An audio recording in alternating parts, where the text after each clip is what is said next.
कंदु चवे भरो अनल कन सुधा होए बेसतोल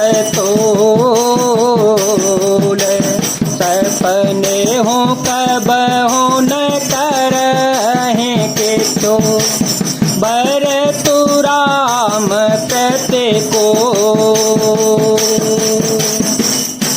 चंद्रमा चाहे शीतल किरणों की जगह आग की चिंगारियां बरसाने लगे और अमृत चाहे विष के समान हो जाए, परंतु भरत जी स्वप्न में भी कभी श्री रामचंद्र जी के विरुद्ध कुछ नहीं कहेंगे।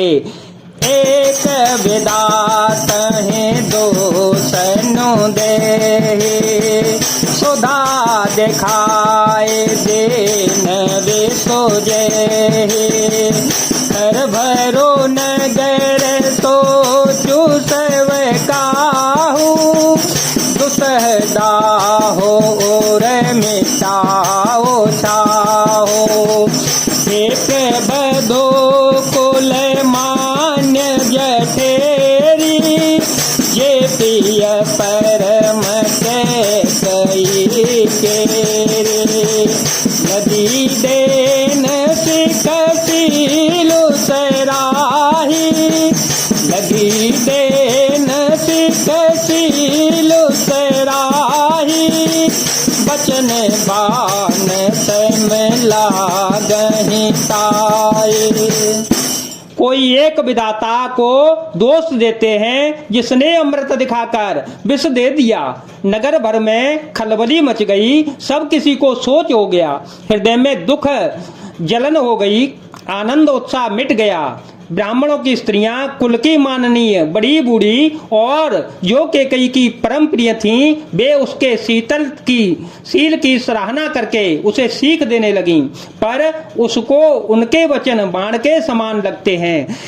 भरतो न मोहि प्रिय राम समाना सदा कहूँ यहु सबु जगु जाना करहो राम पर सहज स्नेहु कही अपराध जो बनु देहु कबहु न कियहु तवतियारे सो सीते प्रतीत जान सबो देशो कौशल्याव कावे गारा तुम जे लागे भद्रपुर पारा।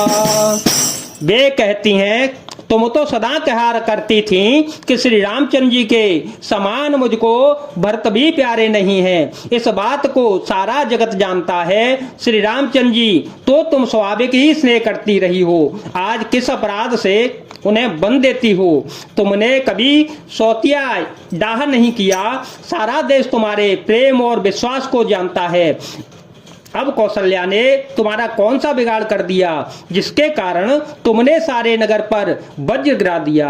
सिय की पिय संगो परे हरहि लखनु की रही हहि धाम राजो के भूजव भरतपुर नपु के जियहि बिनु राम।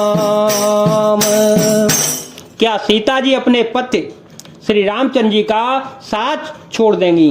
क्या लक्ष्मण जी श्री रामचंद्र जी के बिना घर रह सकेंगे?